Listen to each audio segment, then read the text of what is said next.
Um, Thanks for joining the call. Welcome to Q4 and full year FY22 earnings call of Infobeans Technology Limited. I will now hand over the call to Surbi Jain from Infobeans to the formal introduction and get this call started. Over to you, Surbi. Good afternoon, Thank ladies you. and gentlemen. Welcome Surbi. everyone, and thanks for joining this Q4 and year-end earnings call for Infobeans Technologies Limited. The results and investor update have been mailed to you, and it is also available on the stock exchange. In case anyone does not have a copy of the same, please do write to us. We will be happy to send it over to you. To take us through the results of this quarter and answer your questions, we have today with us Mr. Rationale, co-founder and CFO. We will be starting the call with a brief overview of the company's performance, and then we will follow with a Q&A session. Kindly ask your questions by raising hands, or also you can put your queries in the chat box. After the brief overview of analysis is over, and then we will address all the questions one by one. I would like to remind you all that everything said on this call that reflects any outlook for the future, which can be construed as a forward-looking statement, must be viewed in conjunction with uncertainties and risks that they face. These uncertainties and risks are included but not limited to what we have mentioned in the prospectus filed with the SEBI and subsequent annual report, which you will find on our websites. With that said, I now turn over the call to Mr. Avinash Shetty. Over to you, Avinash. Thank you, Surbi. Thank you, Asha, and thank you everybody for joining this call. I really appreciate your time and attention to Infobeans. Let's move on to the results, which is already published on the NSE website. As you all know, Infobeans is a global services company focused on digital transformation and product engineering. This is the overview for the company, and this year we were founded in 2000, and recently I realized that we need to break up our journey in 3 phases. The first 10 years was mostly around building the foundation, and the next 4 or 5 years were setting up the infra and setting up the team, setting up the IPO and getting the funds. And the third phase is where we are seeing the rapid growth, where we are growing very, very rapidly with the use of external capital that we got, as well as by way of 2 acquisitions that we did. Plus, we also went very well organically as well. The active client list today, we are seeing that 80 plus are active clients. There are actually more than 150 clients, but this is where we see most of the value coming from. 1,500 plus team members. So if you look at this year, we have added more than 450 people on a net addition in the company. So pretty aggressive hiring that we have done this year. Plus, we have also acquired a company last quarter, which was Attrition Solutions. We have out of 18 odd Fortune 500 customers, we are saying that we have 10 active ones, and we have 6 active unicorns as well. So this is a new thing that we have added at this time, because quite a good number of unicorns are our clients now. Financials as of this year, we have done 289 crores as compared to 196 last year. PAT has increased to 57 as compared to 37 last year. Cash and cash equivalents remain the same, probably lesser because we have paid 1 tranche to closing payment to Attrition. And then revenue has been growing at 42% CAGR since inception. Several awards and partnerships that we have received in the past. A great place to work, for 7-8 years. Dream companies to work for 6-7 years. We are a gold partner with Microsoft, for 15-16 years already. Salesforce partner with Attrition relationship. It is about 10-year-old relationship. ServiceNow 4-5-year partnership now. UiPath a couple of years. Automatic last year. Go on, please. This is the quick journey. As I said, the first 10 years was more or less the foundational years.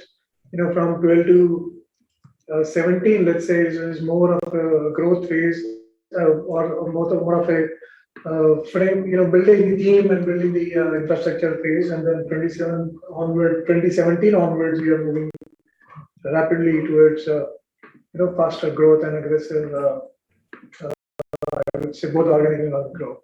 Next please. The team here, next. I'm proud of this team. If you look at the association that they have, Infobeans is pretty large, and they are the ones who are driving the business. Next. This is primarily by virtue of acquisitions. We have founders like Emerson, Scott, Jitendra, and Jayesh joining the board, and they are contributing to the growth of the business. Tarulata and Gitanjali also helping in sales and marketing in their respective geographies. Some of the esteemed clients, some names we can't take, but they are impressive long-term relationships like IQVIA, ALM. ALM is a 17, 18-year-old relationship. IQVIA is another 10-year, 12-year plus relationship. Facebook is a recent addition because of the work that we're doing in the philosophy group. Inmobi is a new unicorn. Ola is already a unicorn, and next. So this is where I think we should spend more time. On the operating side, we have grown from 47 to 91 crores.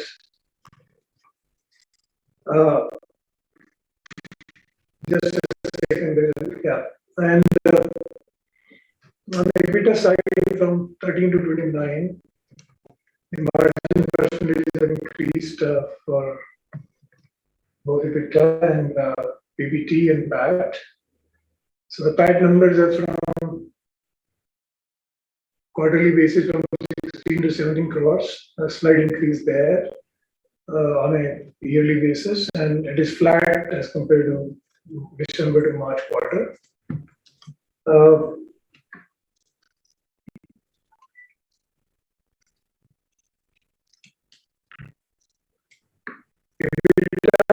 As we're talking about, it is increased from 13 to 29 crores.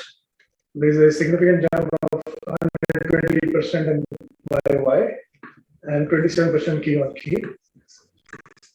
I keep repeating here also that PAT margins and EBITDA margins will be rationalized, normalized to at 24% for EBITDA and 15% for PAT as a steady state margin.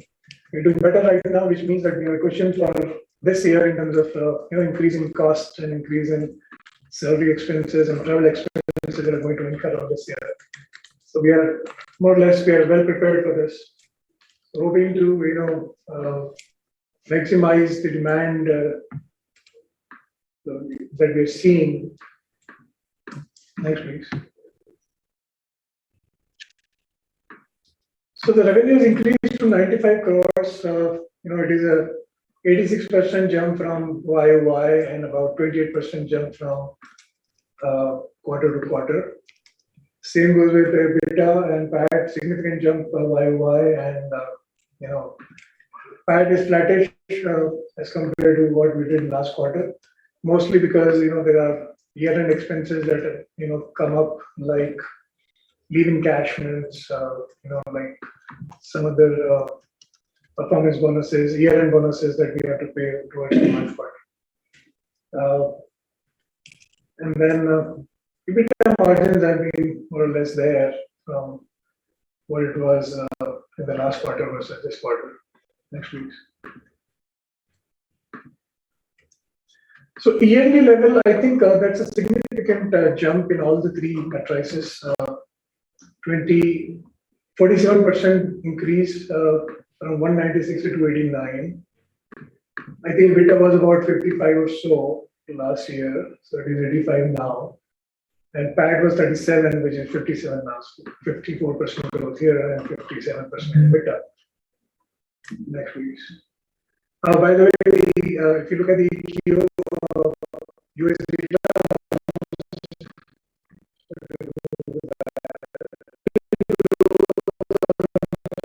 Q is 20%, and on the yearly basis, it is 46%. Next, please. So that we have grown both organically and inorganically in the system, not just by way of acquisition. Just to remind the audience, Eternal's numbers are added only for 4 months, from November to March this year. Next year, there will be full 12-month addition because we acquired the company by end of next year, and we started adding up in the books from 1st of December onwards. Next, please. So these are consolidated numbers. I think we talked about it again. So total revenue for the quarter is 95 crores. Last quarter it was 74, and March quarter 21 was 51. Significant jump there. Same is the case with expenses. Expenses have also increased dramatically. EBITDA margins has remained same on a quarterly basis at 31%, but on the year-on-year basis, it has increased pretty well. PAT from 10 crores to 17 crores on a year-on-year basis. Margins have slightly depressed from 20% to 18%. As I said, for us, steady state margin is more or less like 15%. So we still have some room here. On a yearly basis, 196 to 289, 54 to 85 on EBITDA, and 37 to 56 on PAT. So this is a rounding error. We saw 57 there, 56 here. It is just a rounding error. So ignore that. Next, please. So on a revenue breakup, we see that this year, there was no India geography last year, but this year there is a 16% breakup by India, and a little bit of Singapore there.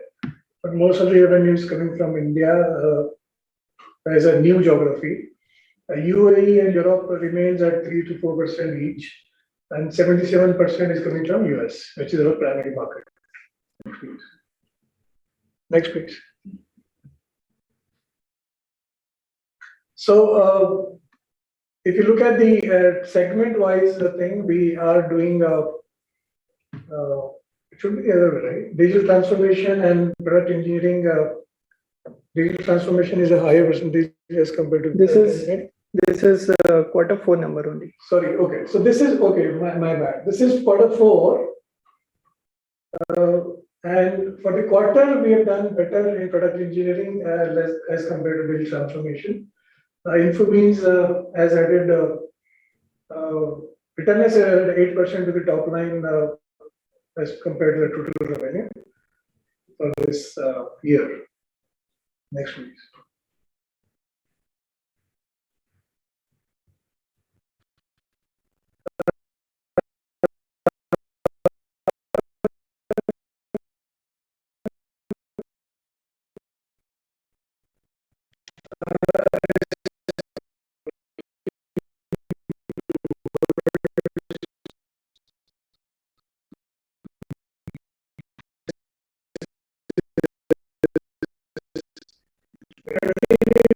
To spend and invest in organic growth, both by way of building the sales team and delivery team, as well as working towards automating a lot of our delivery processes and functions, so that we can improve the efficiency aspects of it.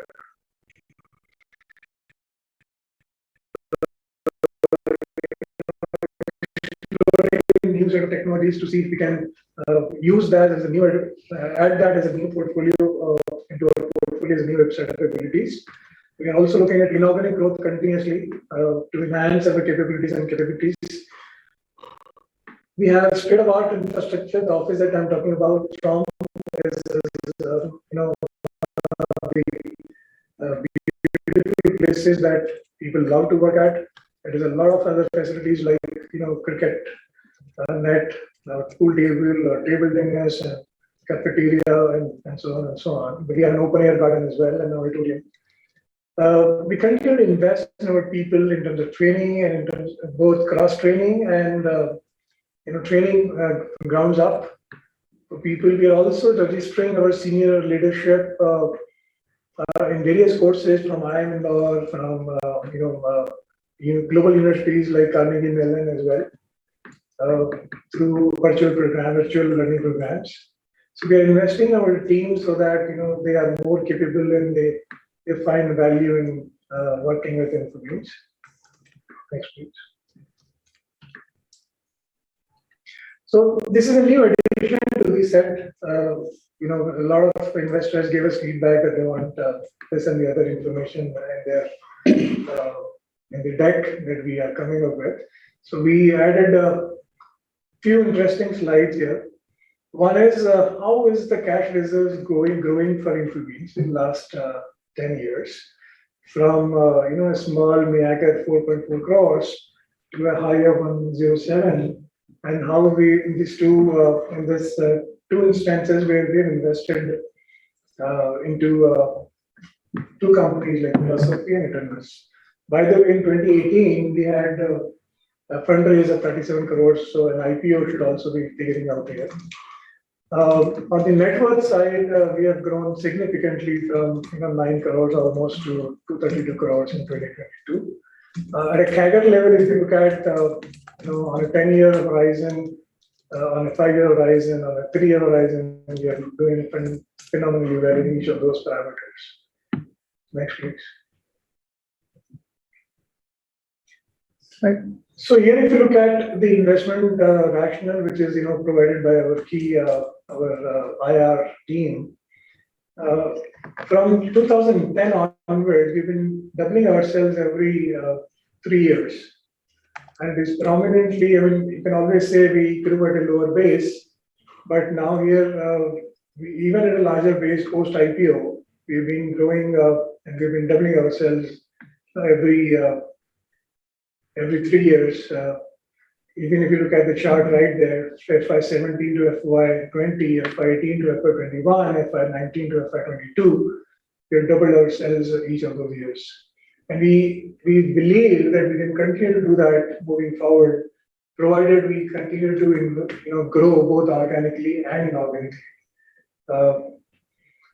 So a pretty strong pipeline that we see moving forward, decent cash reserves in the bank, and we are very highly committed and focused team. Next, please.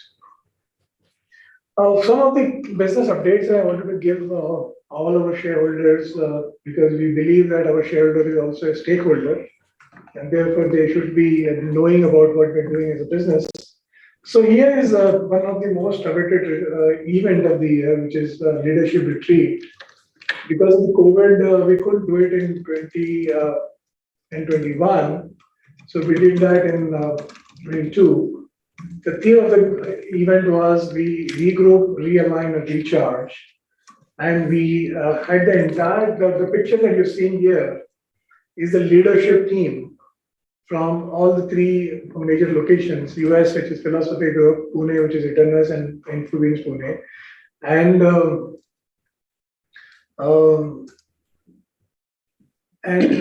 Infobeans Indore, where we have all these leadership. So 74 people from these three leadership groups came together with the idea of focusing on the next vision for 2025 and work towards learning from each other, energizing and getting motivated to attain that bigger goals that we have set out for ourselves.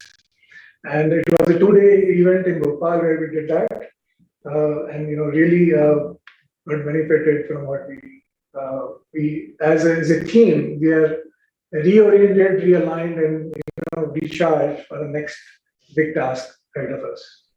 Next, please. A very interesting innovation that we did is we actually shortlisted. We asked our leaders to shortlist their performers, and we went ahead and put up a full-scale hoarding on the main streets of Indore, which is the Agra-Bombay Road, and which is the main city area.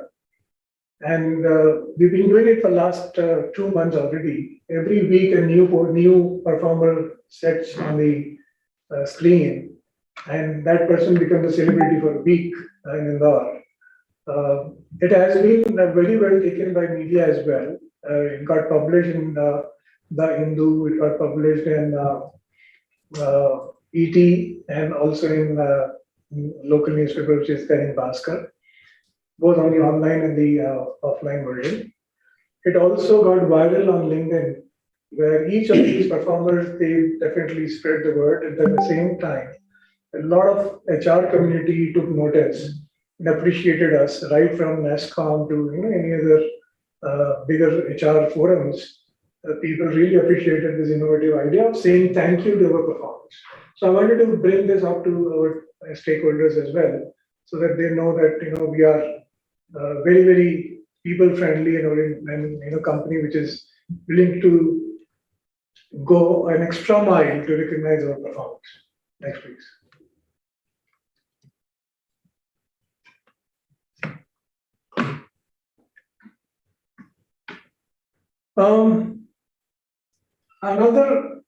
Another innovation that we did in terms of attracting talent was trying to see if we can reduce the hiring cycle. Usually it takes weeks for people to, when they apply and they finally get an offer from the company. What we said was, let's cut the crap. Let's do it in 90 minutes straight. And we did two such walk-in drives, one in March and one in April, where we rolled out the entire interview panels, HR people and everybody at in the office where we did the walk-ins. And right from a candidate walking into the company, walking into the office, and till the time the interview is done and the offer is handed over, we ensure that it's 90 minutes straight. And it also included a 15 office also. So both the walk-in drives were very, very successful. And we rolled out 35 to 40 offers in each one of them for hiring these candidates. So pretty interesting idea. A lot of people appreciated it, and particularly the candidates who had a wow experience, end to end, from applying and getting an offer within 90 minutes. So, yeah. Another thing is, for the year we spent about 62 crores towards 62 lakhs towards corporate social responsibility. One of the unique programs that we're doing is 1 year software programming, intense programming. The name of the program is ITEP, Information Technology Excellence Program, where we train 20 people, which are underprivileged kids, who are 12th grade or are in their first year or second year, and we give them a full day training for 1 year on software engineering or English communication, and motivate them. As a result, the first batch, each one of them got a job. It was end of last year. This year we have increased the team size, the batch size, to 60 people. So 60 students, which are from underprivileged backgrounds, we are training them for free for 1 full year. And we are confident that each one of them will get a job after the end of the course. So, by the way, the second batch of 40 students is already towards completion. The 3 months are left, but they're starting to get offers already as we speak. So, pretty happy that we are able to change lives of not just that candidate, but the entire family. And it's a very it's a fulfilling experience. Next, please. And this is the standard slide. Next, please. Thank you very much. Be open for question and answers. Thank you, Avinash. Help me do that. Thanks. Thanks. First question is from the line of Mohit Jain. Mohit, please ask. You can unmute yourself and ask the questions. Yeah. Yeah. Hello, team. First of all, I'd like to congratulate for the good set of numbers. Thank My you. question is about the acquisition. Am I audible? Yes. Yeah, my question is about the acquisitions. So, what I was looking for is when we acquire a company, what are the set of multiples we look when we set up the valuation?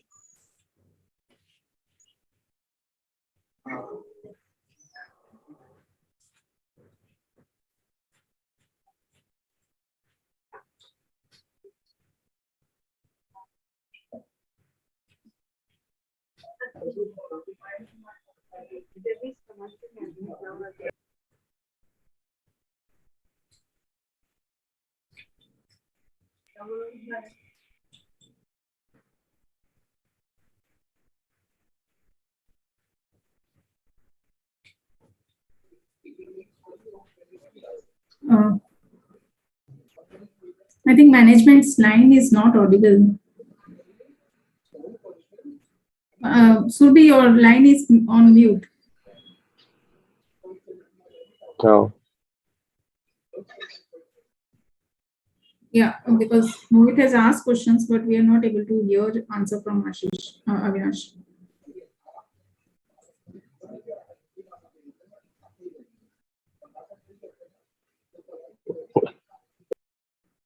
Still not audible. Can you hear me now? Yeah, now it is audible. Yeah, we can hear. So Mohit, what I'm saying is, I don't know if you heard anything, but what I'm saying is, it's very difficult to give out a formula here. There is no way we can do that. We take it case by case. Usually, ServiceNow, Salesforce kind of companies are very specialist skill set companies. They are anywhere between 8 to 15x of EBITDA. And regular IT services companies would be typically in the range of, I would say 5 to 10 EBITDA. So again, it is a very broad range, but we usually go case by case. We look at the margins, we look at the profitability of the business, the kind of clients that they have. Over dependence on one client, obviously kills the value. What the founders are going to do after the acquisition? Are they going to retire? Are they not going to join the business? Or they're, the multiple combinations that decide what is the value that we are going to offer to them. So can I presume that for the Eternals part, this is around these numbers? Yeah, I think we talked about Eternals in the last call. It is a fair valuation that we can think. Okay, thank you very much, and congratulations. Thank you. Thanks, Mohit. Next question comes from the line of Garvit Goyal. Garvit, please go ahead. good evening, sir. Am I audible? Yes. Yeah. So my first question is, in spite of 28% growth in our top line, net profits are flat Q&Q. So, sir, any specific reasons for that? I didn't mention that there are usually year-end expenses like leave encashments or year-end bonuses that is contributing to it. Plus, there are typically travel and other expenses. Akshay, can you mute everybody? There is a background noise coming in. Yeah, I did that. Okay.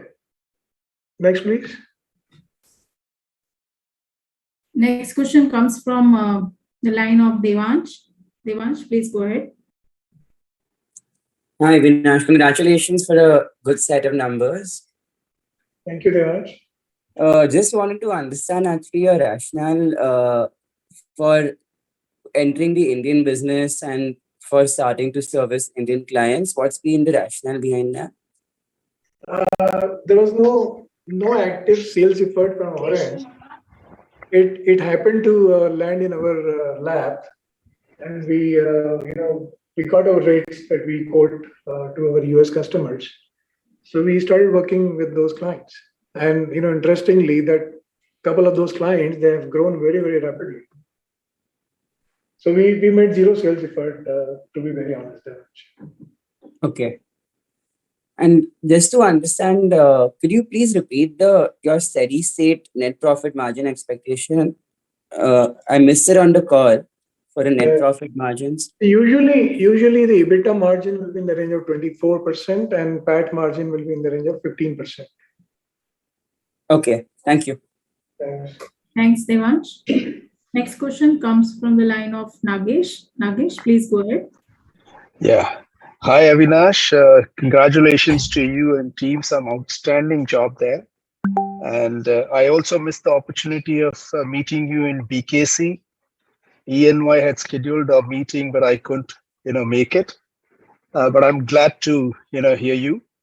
And I also liked, some of those, people-related initiatives which you and team have been working on. Truly outstanding and commendable. I have 3-4 very simple questions. To begin with, pardon my ignorance, I really want to understand what do you do in your business exactly? What do you mean by digital transformation and product engineering? I know it could be very basic, but if you could just, brief for a minute, that's number one. Number two, allow me to understand more about your Vision 2025. Are there any quantifiable objectives of your vision? And the third question I have is, you seems to have been growing close to 40% CAGR, which is phenomenal. So how do you see the growth, let's say, over the next 3 to 5 years? I'll take the last two questions first. What we have done is, Nagesh, we have understood that any future prediction is more of a fiction. So any 5-year, 10-year plan is not going to really materialize because there's so many parameters, macro and micro, which will affect it dramatically. So what we have been trying to do since 2017, or maybe prior to that, is trying to look at 2 or 3 years in front of us and see if we can double ourselves every 3 years by way of organic and inorganic means. So that is where we went public and raised capital so that we can add the inorganic flavor to the business. And we have been able to add 20-odd% from the organic side and 20-25% on the inorganic side on a little longer basis. I mean, you can't do it every year, but if you look at last 5 years, we acquired only 2 companies. But even then, our pace has been like that, where we've been to double ourselves every 3 years. So if I were to look at Vision 2025, we would certainly want to see if we can, deliver more than that doubling of ourselves every 3 years. So that is one. There is no quantifiable number I would immediately be able to give you. But the idea is if we can, continue that pace, even at a larger pace, because now if we plan close to 300 crores today, I have to, aim at 600 crores in the next 3 years, which is, increasingly difficult. So that is one way to look at it. Now, to come back to your question on product engineering and digital transformation, I will try to keep it simple because there are so many other people waiting in the queue. We can probably have a separate conversation around it. But, typically we have companies which are, either software companies or hardware companies or, companies which sell their products or bundle their hardware with software as a part of the package. So, for example, we have NetApp as a client, which is a storage client, which has the hardware, the storage devices that they sell. And we write APIs, which is a middleware, connecting the database database software of the world, like Microsoft or SQL Server or Oracle or SAP or somebody else, to allow to talk to these hardware devices, which is a storage devices. So there's a proprietary operating system from the client, NetApp, and then there would be a layer on top of it, which will talk to each of those third-party software, database software. So we write those middleware for our clients like NetApp. Then there's a healthcare compliance company in the US, which has a presence in India also, IQVIA. They sell a lot of products to pharma companies on clinical trials and other things.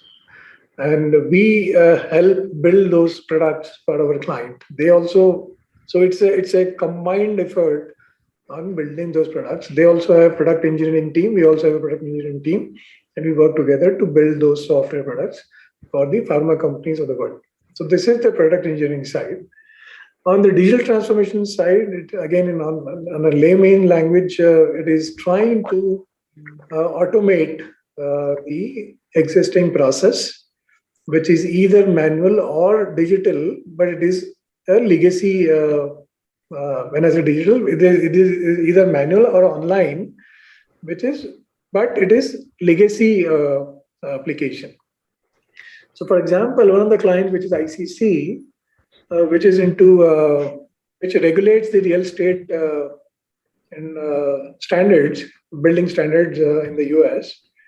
There is a need for them to publish those guidelines in form of a booklet, in form of and there's a process where they govern the regulations. There's a workflow for those regulations, whether it needs to change, it needs to update from what it was the last year versus what is going to be next year. And there's a voting mechanism, there's a approval mechanism, and there's a publishing mechanism. So we created multiple such solutions for this client, where whatever was done manually or partially done through online systems, we have now brought it to a new age platforms like mobile apps and tablets, and put the solution on the cloud. So that is what you would call a digital transformation. I mean, they already had, let's say, those catalogs into PDF or Word or HTML, but we had to transform that into XML format so that it is readable by all of these devices which are available now. Plus, we created several applications for them where they can sell those. One is to publish those online. Second is to sell those online. Third is to also create a reader where you can buy and sell only a capsule or a module of a booklet. So, plus there was a workflow mechanism where we allowed them to govern the entire process of change in regulation, right from voting to approval to getting it published, all of those things. So this is a digital transformation example. Thank you so much, and really appreciate. Thank you. Just one last question, if you may allow me. I'm assuming that whatever you do is sector agnostic, and what could be the addressable size of the market which you're targeting? I didn't understand what is the adjustable. No, I mean, how large is the addressable market for you? Let's say from a 3-year perspective. That's huge, Nagesh. I think we are behind the same pie that the entire IT business in India is behind. So Indian IT industry is already $200 billion industry, and we have just scratched the surface. Awesome. So thank you so much, Avinash. We'll connect offline with you. Thank you so much. Thank you, Nagesh. Next question comes from the line of Amit. Amit, please go ahead. Hi, Avinash. I wanted to understand the separate numbers for Philosophy and Eternus, since this was our first full quarter with Eternus, and what kind of margins did we achieve? So Philosophy doesn't exist in a separate form anymore, Amit. It is integrated with Infobeans from 1st of January. Eternus did about 17 crores in this quarter, and about 5 crores of PAT in this quarter. Okay. And could you discuss a little bit on the attrition rates that's happening on your industry? Is that a problem that's gone behind now, or are you still facing it in this quarter? And it is a problem. It is a problem that persists for last 4 quarters, I would say. What we have also done is we tried to slice and dice the data and try to understand how risky or difficult it is for us. So one thing that has come out very prominently is that people between 0 to 2 years of tenure at Infobeans are the ones who are most likely to be volatile, and there is a 14% attrition there. Ironically, these are the people who joined us virtually and who left us virtually. There was no connect, whatsoever. They would have never visited our office, either in Pune or Indore. And that is where I think we see a lot of challenges. But when I flip the coin and I see the other side, those who are with Infobeans, we are with, let's say, 5 years plus, we see only 4% attrition there. So that's a good news in that way. But overall numbers are bad. There is a great amount of attrition. But as I said, we have hired more than 500 people, more than 450 people this year, which is net addition. After whatever attrition we had, we were able to counter that by adding a big chunk of team. Plus, we had returners, 300 people from returners as well. So yes, we are countering with various means and ways. But yes, it is a challenge that continues to bother us. And one last question. So the natural acquisition would be in more futuristic like blockchain, AI, ML, or would be like more industries which are what Infobean already does, where there's already a big market? Difficult to say, Amit. We certainly aspire for certain things, but there has to be a right target coming for us. There has to be right valuation. There has to be right size. Anything that is experimental, for example, new age technologies, we would want to take up that if the team is small and easily digestible without any risk. But let's say there's a blockchain company, a $10 million blockchain company, I will not be able to touch it because that poses a lot of risk for me as a business. But if it is a $1 million blockchain company, I would certainly want to experiment that.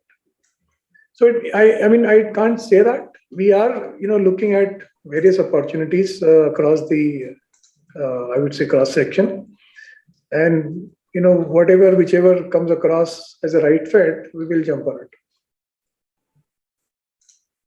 Okay. And one last question. You merge philosophy, I understand that. Amit, I would request you to come back in the queue because we have many people in the queue. Sure, no problem. Thank you. Thank you.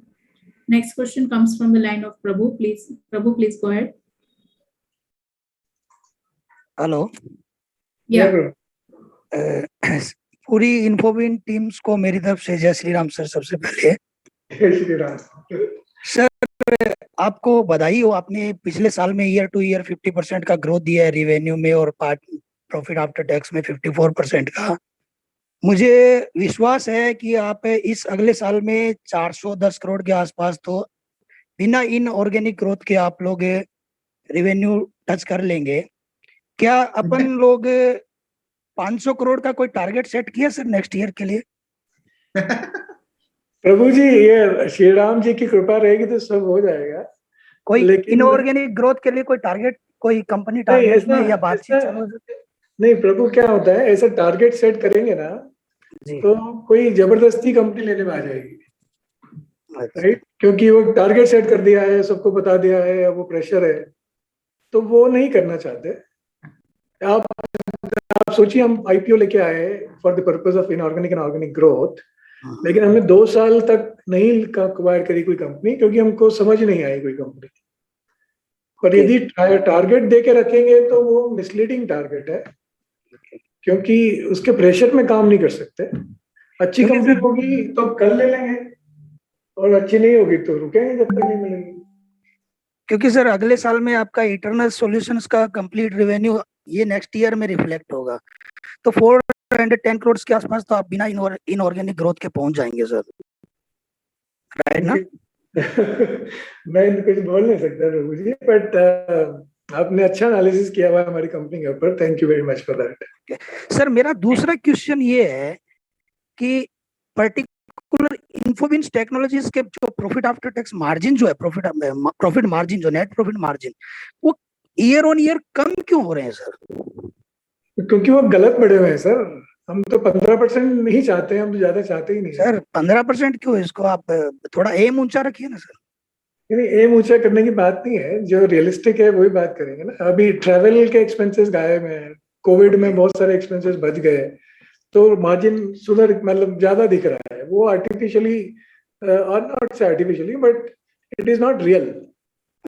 तो sir अब जिस तरह की salaries हो रही हैं वो it is impossible to have that kind of margin. Okay sir, एक लास्ट क्वेश्चन हो रहा है सर, जो अपने को टैक्स का एक्सपेंसेस बच रहा है वो कब तक बचेगा सर? अपने को कोई अगले 5 साल मान सकते हैं। नेक्स्ट 5 years भी अपना एग्जेम्प्टेड है ना टैक्स से? Yes yes. Thank you sir, congratulation, आप ग्रोथ करते रहें। Thank you Prabhu. को आप ये छोटा इन्फोबिन्स दिख रहा है सर अपना company. Thank you. Thanks, Prabhu. Next question comes from the line of Param Capital. Please go ahead. Please. Hi, Avinash. Sachit here. Hi, Sachit. Yeah, hi. Avinash, congrats on the numbers. My first question is that you've been alluding to, margin decline. Is it going to be a function of let's say more on-site revenue coming, on-site work coming in, which you are seeing in your order book? Or, is it because Eternus seems to be at a very high margin business where you expect some moderation, and given that your India and Singapore proportion of the business are also growing? So what would be the reason for that? And also, on similar lines, do you think this 30% PAT margin for Eternus seems it looks too high compared to, let's say, Infobeans numbers? That's right. Eternus margins are good, very good margins at this point in time, because they were able to increase their rates and utilization levels post our acquisition. So that is working in the favor. So yes, their margins will probably higher for next few quarters, I would say. They're also facing cost pressures, definitely, as Infobeans. So yeah, as I said, a steady state is going to be there in next, let's say, next 4 quarters, so to speak. So the margins, we are working towards protecting the margins in many ways. I spoke last time also. This time also, we are working towards increasing the rates with the customers. We are working towards increasing the utilization levels.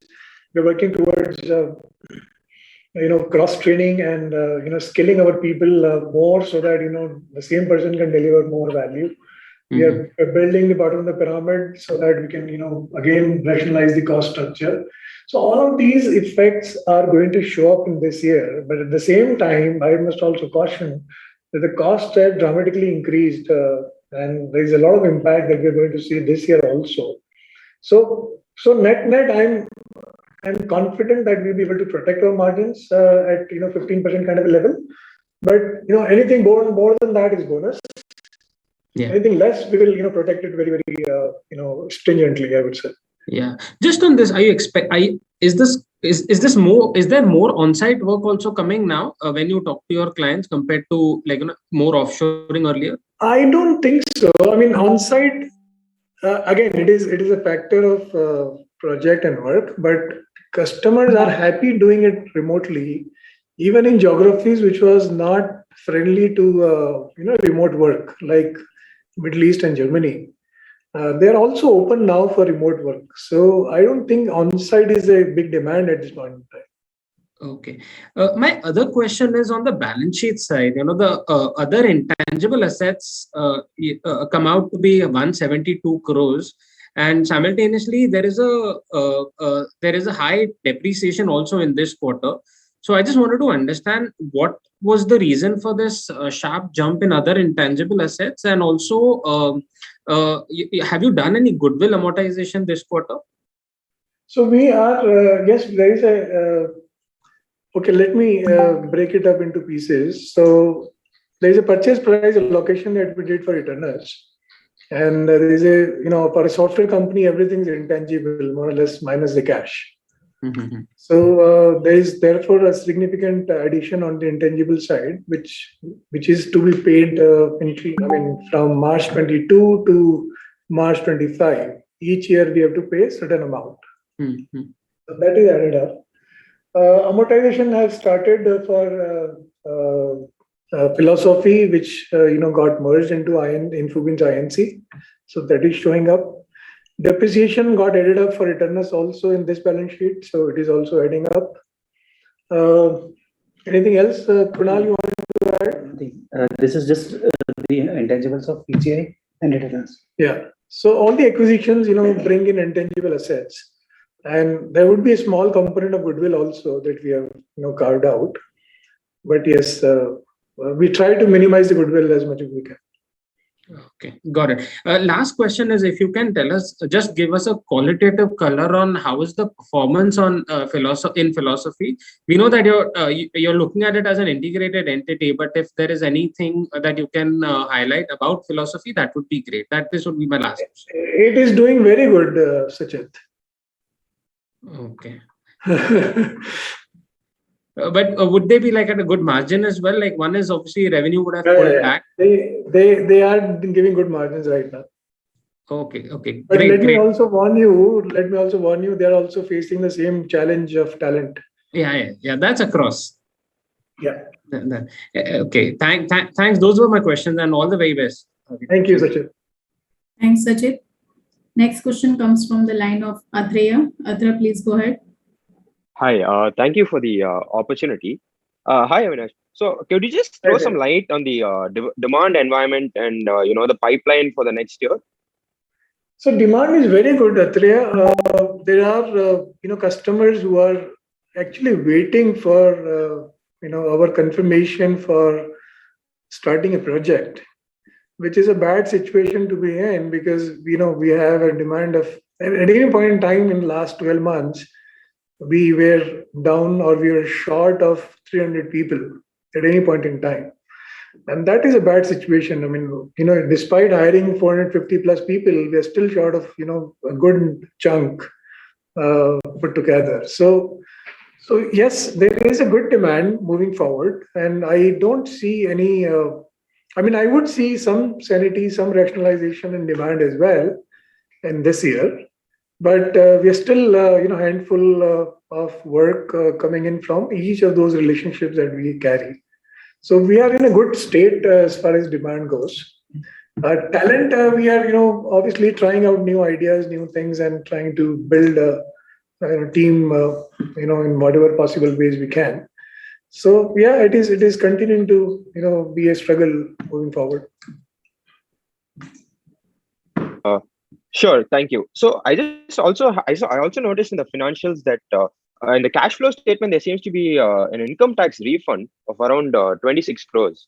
Could you just highlight what this is about? 26 crores. Yeah, I think so. No, it cannot be. I'll be more than happy to do that, but I will actually run an investigation as to why this money went out in the first place. There's no such thing. I think probably, I don't know if you're referring to a MAT. The income tax is paid. So in the cash flow statement, after the cash flow from operating expense, the 2616, the number. Okay. So it might be related to MAT credit, if at all. No? In standalone or console? Which cash flow you have? Console. Income taxes paid. No, there is income taxes paid. So that is not a... It is paid. It is not refund, right? It is income taxes paid over maybe some years or what? We'll come back to you. If you can leave your email address, we'll come back to you. Sure. And my last question is, there's also like a subsidy income, which is around 5.6 crores. So just wanted to know what that is in the cash flow statement. EPA. So this was 2 quarters ago. We got US government grant for philosophy. All right. And my last question, could you just give the employee attrition number for the company as a whole? I think what has happened is, as I mentioned earlier, I don't know if you heard that, a lot of people joined us virtually and left us virtually. So adding those numbers is actually misleading. So what we did was we broke it up into pieces. We found that 0 to 2 years with Infobeans, there is a highest attrition there, which is like 14%. 5 years plus is about 4%, and 2 to 5 is about another 8-9%. So this is how the breakup would be. So what worries me is the people who are joined at Infobeans, they've actually not seen the culture of Infobeans. They've not been interacted. They actually not even visited the office at all. So they don't know who they are working with, who are they working for, and therefore it's very difficult to establish any kind of relationship or bond with them. But if you look at people who have been with us for long, they are sticking with us, and we've been rewarding them very handsomely as well. All right. Thank you so much. That's my last question. Thank you. Thank you. Thanks, Satya. Next question comes from the line of Neerav Dalal. Neerav, please go ahead. Yeah, thank you for the opportunity. A couple of questions. First is, how do you see the progression to the 15%? Because if one just looks at next year, say you do a 15% PAT margins, then for managing the current year's PAT, you will have to grow at about 45 to 50%. So how should then one look at the progression towards 15%? That is question number one. The second question is again on the attrition side. How do you so what has been the attrition at the acquired entity in the last 4 months? Is there any number to that? And third, we've had a large deferred tax liability being formed in this year. If you could just explain on that. Sure. I'll take it one after the other. So the first one you talked about, how do we progress to the margin? I didn't get your point as to if we have to grow. So see, clearly, if I were to just do a backward calculation for FY23, right? Current year's profit, if we were to take a PAT margin of 15%, so on revenues we'll have to show revenue growth of 45 to 50% just to maintain the current year's absolute profit number. So I just wanted to understand how do you see this progression from the current 19% for this quarter to the 15%? So how do you see that happen? So see, it's a simple cash flow. Services is a cash flow business naturally, right? So we have returners coming in. Our own organic growth is going to happen. Mm-hmm. So there is whatever growth that happens, it will, there would be some contribution to profit from each of those revenues that we are going to accrue over the year. Mm-hmm. So I feel that, and we have a closed handle on our margin where we track it every month. Correct. So we see there is a decent, handle at this point in time where we are able to maintain the gross margins and the net margins for each of those clients and projects that we work with. Okay. We actively filter out, low margin businesses, or even we go at a people level where we know that, whether this person is billable for a month or two or not. Mm-hmm. The person is not billable for 2 months. We certainly go and check as to what's going on and whether we can utilize him or her in some other project. Correct. So there is a lot of those close activity, I would say at a monthly level that we do. Correct. And therefore, there's a track on whether we are continuing to make that kind of a margin or not. Mm-hmm. Plus, I think we talked about various means and ways to increase the margins by way of, revising rates and by way of adding bottom of the pyramid and so on and so on. Correct. So as I said, we keep a close track of our activities on a monthly basis, and usually revenue is always adding up to the bottom line. Correct. So clearly, worst case margins will be 15% PAT.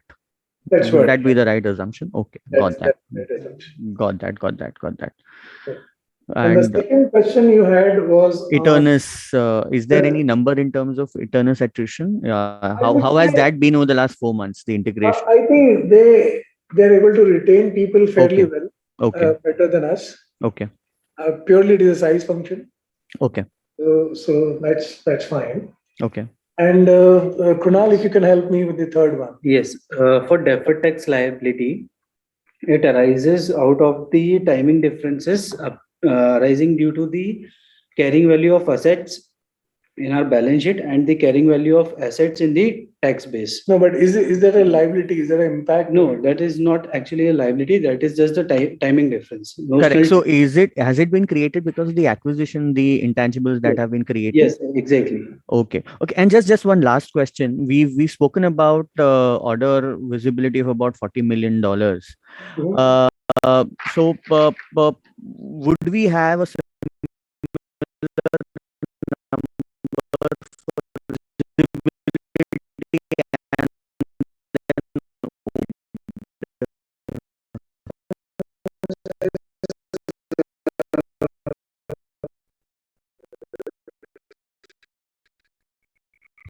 Okay. But at any given point in time, we would have a fair amount of visibility of the kind of work that we're doing. Usually, the contracts are 1 year long contracts, and customer gives that sense that this is what we've been looking at. So, with a fair amount of confidence, we are, about this pipeline that it is fairly visible. Okay, got that. Thank you. Thanks, Nirav. We'll take the next question from the line of Jayakishan Parmar. Asha will have to probably take another last 5 minutes and be done with it. Yeah, so this will be the last question from the line of Jayakishan Parmar. Yeah, thanks. Am I audible? Yes. Yeah. First of all, congratulations to the team for a good set of numbers. First question is that which is synced to the last participant asked, that progression of 15% like PAT margin. So you said 15%. So is it FY23 number, or it will gradually, like FY24, 25 will reach to 15%? And this assumption include 25% tax rate or no? So, Jayakishan, we are a MAT company, and we are operating mostly into SEZ. So our tax will be in the range of 18% or so. That's one. Second is what I'm trying to tell everybody here is that we have a good margin right now. We'll certainly want to protect as much as we can, but don't do all your calculations if you want to. As Nirav put it rightly, the worst case scenario probably will be 15%. So I would not want to make a progression plan of reducing my margin, right? I would certainly want to make a progression plan of going to 25. But how much the market can support me, how much the realities of the world are going to work, we only know in time to come.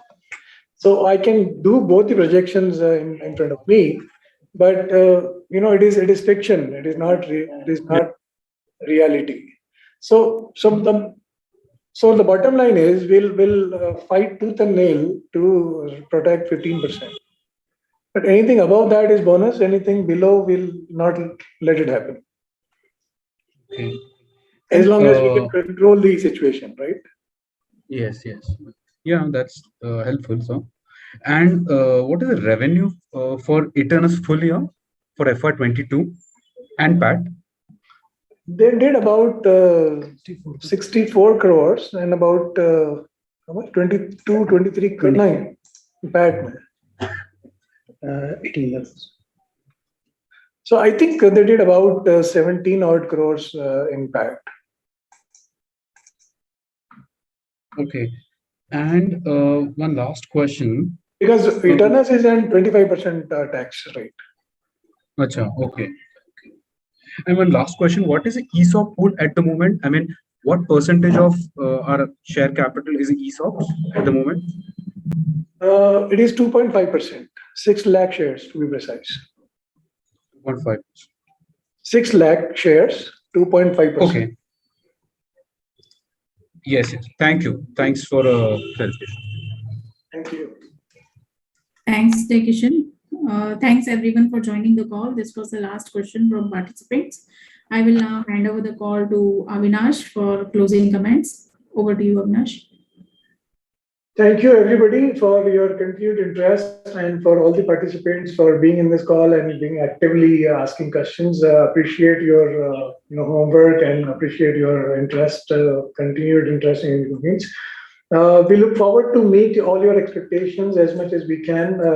We are a growth-oriented company, and we continue to invest in growth.